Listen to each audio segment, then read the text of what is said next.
প্রাচীনকাল থেকেই খেলাধুলা মানুষের শারীরিক গঠন ও মানসিক শক্তির প্রধান উৎস।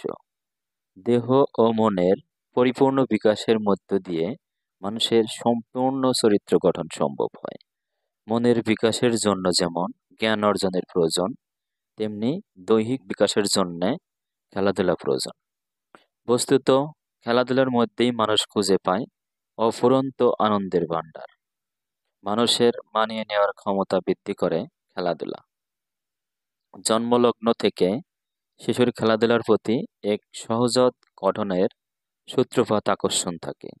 জন্মের পর মুহূর্তেই হাত পা ছুঁড়ে একটি শিশু খেলা করে এবং এইভাবে খেলার মধ্য দিয়ে সে ধীরে ধীরে বড় হতে থাকে। বয়স বৃদ্ধির সাথে সাথে গৃহের পরিধি পেরিয়ে বৃহত্তর ক্ষেত্রে প্রবেশ করে। এইভাবে শিশুর মনের সংকীর্ণতা দূর হয়। সুস্থ জীবন লাভের জন্য চাই খেলাধুলা। শরীর ঠিক রাখার জন্য চাই শরীর চর্চা।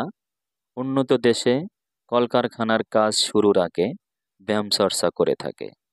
এর দ্বারা কর্মশক্তির বিকাশ হয়, কাজে মন আসে। সেই জন্য বিভিন্ন প্রতিষ্ঠানে টিফিনের সময় বা অন্য সময় খেলাধুলার ব্যবস্থা রয়েছে। সবাই জানে স্বাস্থ্যই সম্পদ। স্বাস্থ্যবান দেহ সুখ সম্পদের অধিকারী। যারা অসুস্থ, দুর্বল, রুগ্ন তারা জীবন যুদ্ধে পদে পদে পরাজিত হয়। আধুনিক জীবনে খেলাধুলার গুরুত্ব অপরিসীম। আধুনিক যুগ যান্ত্রিকতার যুগ। প্রাচীনকালে মানুষকে কঠোর পরিশ্রম করে জীবিকা নির্বাহ করতে হতো, কিন্তু এখন জীবনের সর্বক্ষেত্রেই যন্ত্রের আধিপত্য। যন্ত্রই কাজ করে, মানুষ দাঁড়িয়ে বা বসে তা চালনা করে। ফলে কায়িক পরিশ্রম হয় নিতান্তই কম।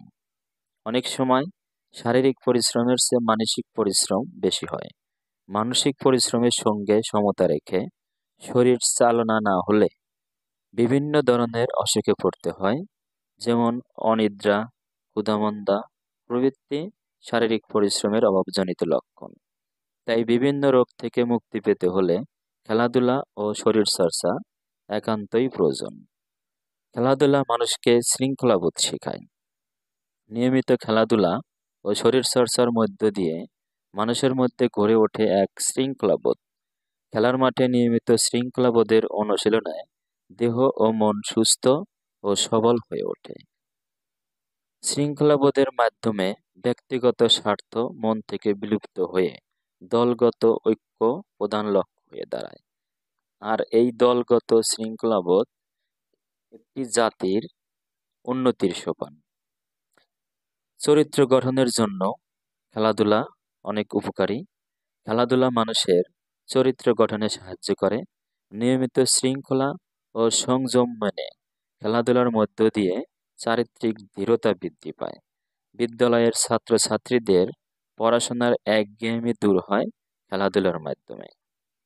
শিক্ষা লাভের সাথে সাথে ছাত্রছাত্রীরা খেলাধুলার সুযোগ সুবিধা পেলেই পাঠ্য বিষয়ের প্রতি তাদের আগ্রহ বাড়বে। ফলে অপসংস্কৃতির দিকে প্রবণতা কমবে, বাড়বে দৃঢ় চরিত্র। মানুষের মধ্যে জেগে উঠবে বাধা বিপত্তিকে সরিয়ে এগিয়ে যাওয়ার প্রবণতা। শিশুদের জন্য খেলাধুলা খুবই প্রয়োজন। খেলাধুলা ও শরীরচর্চা শিশুর মানসিক ও শারীরিক বিকাশে অগ্রণী ভূমিকা পালন করে। খেলাধুলার মাধ্যমে শিশুর চিন্তার সৃজনশীল বিকাশ ঘটে, নেতৃত্বের দক্ষতা অর্জিত হয়, জয় পরাজয় মেনে নেওয়ার সাহস বাড়ে, নৈতিক চরিত্রের বিকাশ ঘটে।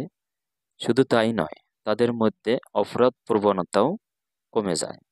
তাই লেখাপড়ার পাশাপাশি শিক্ষার্থীদের খেলাধুলার প্রয়োজনীয়তা অপরিহার্য। এছাড়াও শরীরের রোগ প্রতিরোধ ক্ষমতা বৃদ্ধি করতেও খেলাধুলা অনেক বেশি ভূমিকা পালন করে। খেলাধুলার ফলে শরীরের শক্তি, কাজ করার ক্ষমতা ও মনে সাহস জন্মায়। ফলে তার শরীর সব সময় থাকে চাঙ্গা। খেলাধুলা শুধু ছোটদের নয়, বড়দের জন্যও দরকার। কারণ খেলাধুলার মাধ্যমে হৃৎপিণ্ডের সুস্থতা বৃদ্ধি পায়, ডায়াবেটিক্স নিয়ন্ত্রণ করতে সহায়তা করে খেলাধুলা, উচ্চ রক্তচাপ কমায়, কোলেস্টেরল লেভেল নিয়ন্ত্রণ করে, রক্ত সঞ্চালন ঠিক রাখে, রোগ প্রতিরোধ ক্ষমতা বাড়ায়, মাংসপেশি ও হাড়ের গঠন ঠিক রাখে, নিজেকে ও অন্যকে শ্রদ্ধা করতে শেখায়। বিশ্ব স্বাস্থ্য সংস্থা এবং যুক্তরাষ্ট্রভিত্তিক center for disease control and prevention বলছে, শিশু কিশোরদের শারীরিক ও মানসিক বিকাশের জন্য প্রতিদিন ন্যূনতম 1 ঘন্টা করে খেলাধুলা ও শারীরিক সক্রিয় কর্মকাণ্ডে সম্পৃক্ত থাকা খুবই প্রয়োজন।